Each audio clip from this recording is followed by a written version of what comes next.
ಕನ್ನಡ ಚಿತ್ರೋದ್ಯಮದ ಒಳಿತಿಗಾಗಿ ಕಲಾವಿದರ ಸಂಘದಲ್ಲಿ ಹೋಮ ಹವನ ಕಾರ್ಯಕ್ರಮವನ್ನು ಏರ್ಪಡಿಸಿರ್ತಕ್ಕಂಥ ಸಹಜವಾಗಿ ಈ ಒಂದು ಸಂದರ್ಭಕ್ಕೆ ಇಂಥ ಒಂದು ಹೋಮ ಕಾರ್ಯಕ್ರಮ ಬೇರೆ ಬೇರೆ ಉದ್ದೇಶಕ್ಕಿರ್ಬೋದು ಅನ್ನೋಂಥ ಊಹಾಪೋಹಗಳು ಕೂಡ ಇತ್ತು. ಅದೆಲ್ಲದರ ಬಗ್ಗೆ ದೊಡ್ಡಣ್ಣ ಸರ್ ನಮ್ಮ ಜೊತೆ ಇದ್ದಾರೆ, ಕಲಾವಿದರ ಸಂಘದ ಖಜಾನ್ಸಿ. ಅಣ್ಣ, ಫಸ್ಟ್ ಈ ಕಾರ್ಯಕ್ರಮದ ಉದ್ದೇಶ ಏನು, ಹೋಮದ ಉದ್ದೇಶ ಏನು ಅನ್ನುವಂಥದ್ದು? ಹೋಮದ ಉದ್ದೇಶ ಇಷ್ಟೇ. ಡಾಕ್ಟರ್ ರಾಜ್ಕುಮಾರ್ ಅವರು ಹೇಳ್ತಾ ಇದ್ದಿದ್ದು ಒಂದೇ ಮಾತು, ಇಡೀ ಸಮಗ್ರ ಚಿತ್ರರಂಗ ಒಂದು ಕುಟುಂಬ ಅಂತ. ಆ ಒಂದು ಕುಟುಂಬದ ಜನ ನಾವು.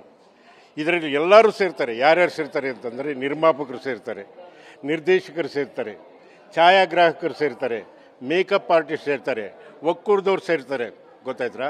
ಆಮೇಲೆ ಪತ್ರಿಕಾ ಸಂಪರ್ಕ ನೀವು ಸೇರ್ತೀರಾ, ಥಿಯೇಟ್ರ್ನವರು, ಅರ್ಥ ಆಯ್ತಾ, ಹಂಚಿಕೆದಾರರು, ಪ್ರದರ್ಶಕರು, ಇವರೆಲ್ಲ ಯಾರೂ ಇಲ್ಲ ಅಂತಂತಂದರೆ ನಾವೊಬ್ಬರೇ ಏನು ಮಾಡೋಕ್ಕಾಗಲ್ಲ. ಎಲ್ಲರಿಗಿಂತ ಮೊದಲು ನಾವ್ಯಾಕೆ ಕಾಣಿಸ್ಕೊತೀವಿ ಅಂದರೆ, ನೀವೆಲ್ಲ ಶ್ರಮ ಪಟ್ಟಿದ್ದನ್ನು ತೆರೆ ಮೇಲೆ ಜನ ನೋಡೋದು ನಮ್ಮನ್ನೇ. ಅದಕ್ಕೆ ಅಣ್ಣವ್ರು ಏನಂತ ಕರೆದ್ರು, ಪ್ರೇಕ್ಷಕ ಪ್ರಭುಗಳು ಅಂತ ಕರೆದ್ರು ಅಲ್ವಾ?